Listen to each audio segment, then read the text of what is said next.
उसने चरखे को छुआ और सब थम गया। श्राप जागा। राजकुमारी गहरी नींद में सो गई। पर असली कहानी तो अब शुरू होती है। चलो पीछे चलते हैं। एक समय की बात है। सुनहरे खेतों और जंगलों के बीच एक जादुई राज्य था। नदियां चमकती थीं, जंगल फुसफुसाते थे और हर जगह जादू था। एक चमकते महल में एक बुद्धिमान राजा और दयालु रानी रहते थे। सब कुछ होने के बाद भी उनका दिल एक बच्चे की कामना करता था। हर शाम वे तारों को देखकर उम्मीद से भरे रहते थे। वे धैर्य से इंतजार करते रहे, सपनों के सच होने पर विश्वास रखते हुए। एक खुशहाल सुबह पूरे राज्य में खुशी की घंटियां बजीं। गलियां खुशियों से भर गई और हर कोई जश्न मनाने लगा। महल के भीतर एक प्यारी सी बच्ची ने जन्म लिया। उसका नाम ऑरोरा रखा गया, क्योंकि उसकी मुस्कान सुबह की रोशनी की तरह चमकती थी। रानी ने अपनी बेटी को प्यार और ममता से गोद में लिया। राजा ने गर्व से देखा और उसकी रक्षा का वादा किया। पूरे राज्य में खुशी फैल गई। एक नए भविष्य की शुरुआत हुई।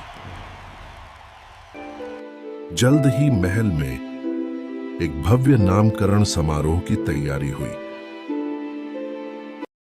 बड़ा हॉल संगीत, फूलों और मेहमानों से चमक उठा।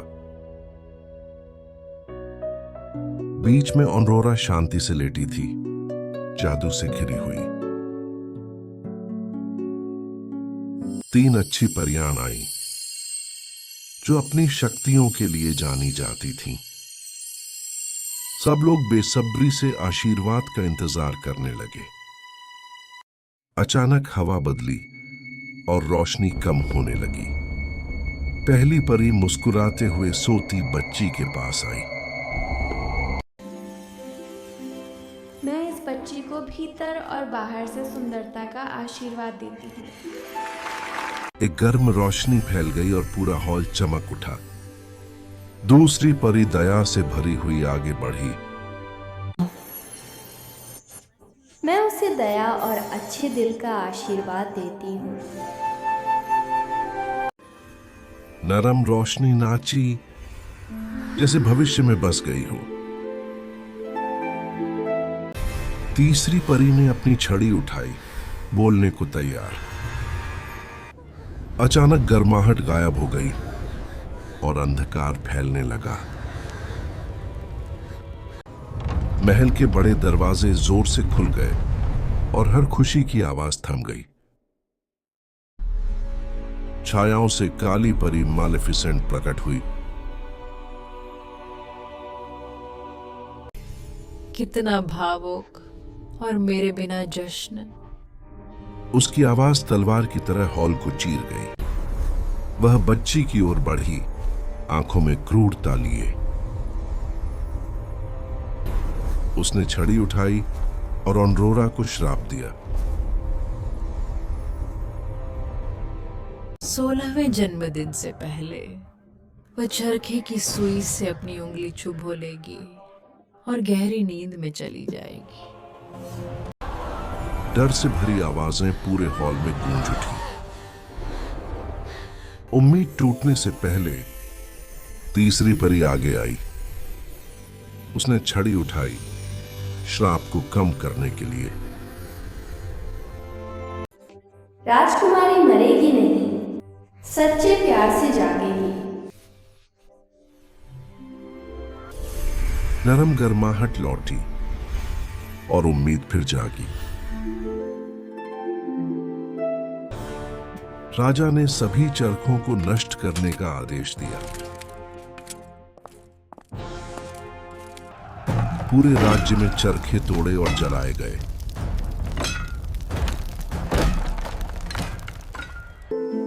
ऑनोरा को बचाने के लिए जंगल में छुपा दिया गया।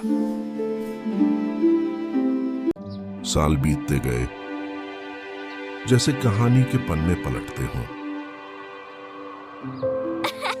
ऑनोरा एक खुशमिजाज और दयालु लड़की बन गई। उसे गाना पसंद था, जंगल उसकी आवाज से गूंजता। जंगल के जानवर उसके सबसे अच्छे दोस्त बने। परियां छुपकर उसकी रक्षा करती रहीं। कभी कभी उसे लगता कुछ अच्छा उसका इंतजार कर रहा है। उसकी जिंदगी शांत और सपनों से भरी थी। 16वें जन्मदिन पर ऑनोरा जंगल में अकेली घूमी। वह गा रही थी, अनजान की कोई सुन रहा है। पेड़ों से एक दयालु राजकुमार बाहर आया। माफ करना, तुम्हारा गाना बहुत सुंदर था। ऑनोरा चौंकी, दिल तेज धड़कने लगा। ओह, मुझे पता नहीं था कोई यहाँ है। वे हंसे, जैसे तुरंत जुड़ गए हों। लेकिन किस्मत ने उस पल को रोक दिया। उस शाम परियां ऑनोरा को उसके असली महल ले गईं। महल शांत था, खतरे से अनजान। एक रहस्यमयी रोशनी उसे आगे बुलाने लगी। सीढ़ी सीढ़ी वह रोशनी के पीछे गई। ऊपर एक पुराना चरखा खड़ा था। जिज्ञासा में उसने बिना डरे हाथ बढ़ाया।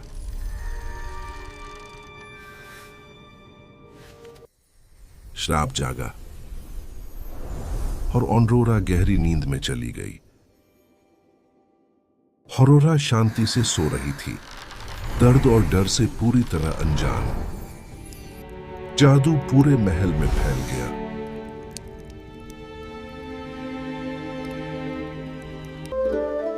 रसोइये, संगीतकार, सेवक सब सो गए। राजा और रानी भी जादुई नींद में चले गए।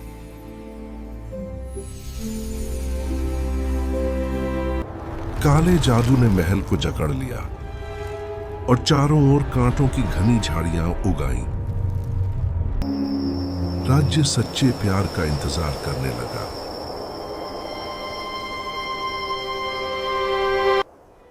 दूर कहीं राजकुमार ने सोए हुए राज्य के बारे में सुना।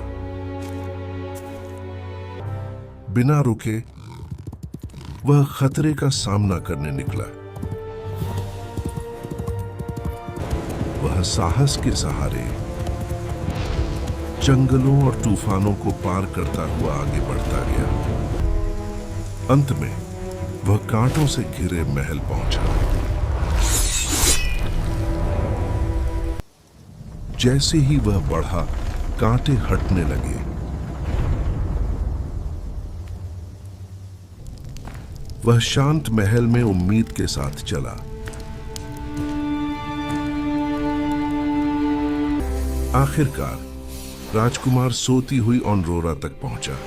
वह उसके पास बैठा और प्यार ने उसका मार्गदर्शन किया।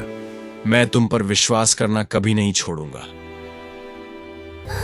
सच्चे प्यार के स्पर्श से जादू आखिरकार टूट गया। रोशनी में ऑनोरा की आंखें खुल गईं। क्या यह सब एक सपना था? पूरा महल फिर से जाग उठा।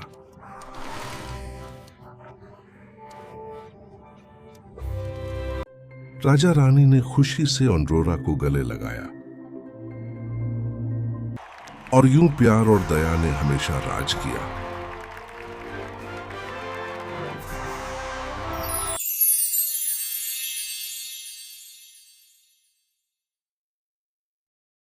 Hey, if you liked that, smash that like button, drop a comment, subscribe, and share the love.